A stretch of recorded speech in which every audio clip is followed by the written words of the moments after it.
There you go. Welcome back, everybody. Hello and good morning or afternoon or evening, as it were. Good morning. Good morning, sis. Good morning, sis. Hi. Hi. We're on lesson 85. Will you read it for us? Sure. And we're still on the reviews. Yes, right? we are. Yes. Lesson 85 is today's review will cover these ideas.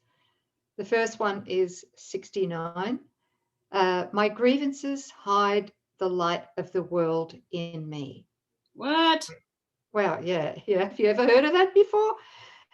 Well, My grievances hide the light of the world in me. Did you want to say something? yeah, because my sentence says, my grievances show me what is not there and hide from me what I would see. Right. If you go back, there's a header. Oh. What have you been smoking or drinking? This tea is really strong. Oh man, that ginger peach tea. Wow, I got right into the text. My apologies, everyone. Let's just back up. Shoop. Okay, go ahead, sis. Start again. So Remember, everything is perfect if we're prepared or willing, I should say, to to look past the appearance of a grievance. A judgment. That's a judgment that something's wrong. That's right. It would be better if that had not happened. I would be happier if that had not happened. Yeah, who would be happier, the ego or your holy self? Exactly. See? Right. Beautiful. Okay, so just for the third time, we must need to get this. My grievances hide the light of the world in me. Yes. Yeah. My grievances show me what is not there and hide from me what I would see. So I just need to stop, back up a bit, and let's just look at this. My grievances are my judgments. Let's unpack it. My grievances are my resentments. My grievances are whatever I hold against the past, because whatever I hold against the past seems to be in the past. But if I haven't forgiven it, guess what happens? I'm seeing it now. That's right. So I'm not seeing anyone that I'm having a relationship with. I'm not seeing them as they are now. I'm not seeing the world as it really is now. I'm not seeing any situations as they are now. I am seeing them with this heavy veil from the past that I've carried with me because it's unforgiven. So I'm seeing them all through the past, right? And it's the ego's past. Yes. And remember that the ego, of course, wants self-condemnation or self-attack in any form. It's not fussy. It just wants to crucify us, all right? You've got to laugh, right, sis? Yes. Okay. So let me just say this, that my grievances hide the light of the world in me. That means that the grievance, the judgments, actually hide my innocence from me. And my incorruptible innocence, which remember is my holiness, yes, is, and this is literal, is my immunity to everything that the ego seemed to project to attack me. Right. Okay. So it also, the grievances, the resentments also hide, or no, they don't hide, they block my higher guidance with Holy Spirit. They block it. Yes. They also block miracles, and they block my understanding of the truth. Yeah. Because miracles are seen in light. So understanding takes place in light. So if I'm blocking the light of the world in my awareness, which is what I am as the Christ, the Holy Self, I'm blocking my ability to understand anything. Because, and I need to say this, is that we think through the ego that we can understand what's happening around us. And we can understand our triggers, etc. But the truth is that if we're seeing through the ego and we're triggered, we are seeing in darkness. There is no light until we've forgiven it. So we're understanding, or we're trying to understand something that is absolutely not understandable. It's Right. not understandable until we've forgiven it. Okay, so now I'll go to the second sentence. I just want to add that our grievances block Thanks, us Liz. from the love that we want to experience. We cannot join with a brother, and we cannot extend or share or experience anything with another while that grievance is the block to that. Yeah. Absolutely, the love, right? Right. Yeah, yeah, yeah, because love is shared. It can only be experienced when it's shared. So that the grievances acts as a wall. So it's a wall to understanding. It's a wall to experiencing the light. It's the wall to extending. It keeps us in fear. It shuts off all communication, doesn't it? That's what it's intended for. Okay, so recognizing this, what do I want my grievances for? They keep me in darkness and they hide the light. Grievances and light cannot go together, but light and vision must be joined for me to see. To see, I must lay grievances aside.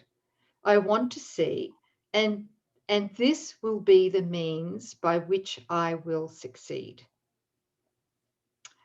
Specific applications for this idea might be made in these forms. Let me not use this as a block to sight. The light of the world will shine all this away, and I have no need for this. I want to see. Beautiful. I like when he says, I want to see, and this will be the means by which I will succeed. What? I want to. I want it now. Instead of I wanted my grievances so mythical me can seem to have a separate experience. Now I really want to see. I want to drop all the grievances. I'm not going to go into down the rabbit hole or fuel or feed any false images or stories and witness to what isn't there. I'm just now recognizing they're all the same. They're all grievances, and they block my ability to know with a capital K, or to will with God. Yeah.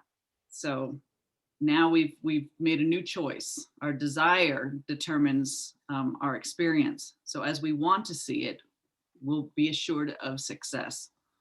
That's a really good point, sis, because I don't think when we're, especially if we're newbies with the course, or we've kind of absorbed it mainly intellectually and haven't really experienced the undoing of the ego thought system. What we're going to do is we're going to forget that if we're suffering in any way, shape, or form, or being unfairly treated by somebody else or something, or disease or whatever, that we've actually chosen that through the ego, right? Yeah. And that we can choose again through forgiveness. Right. So thank you for that. Sure. Then comes the next piece, which is, it's still lesson 85. And the second part is 70, is my salvation comes from me. Today I will recognize where my salvation is. It is in me because its source is there. It has not left its source, and so it cannot have left my mind. I will not look for it outside myself. It is not found outside and then brought in. But from within me, it will reach beyond, and everything I see will but reflect the light that shines in me and in itself. Beautiful. So it's not outside of us, right? It's not in a new car or new clothes or. Yeah, a really big one, I think, is when we place our salvation in another. It's really big for parents to think that their children are their whole world. My daughter, my son, they're my whole world. They're my everything, right? Wow. Or in the special romantic relationship, you put your whole self-worth and your holiness, the love that you are, you've placed it in someone else.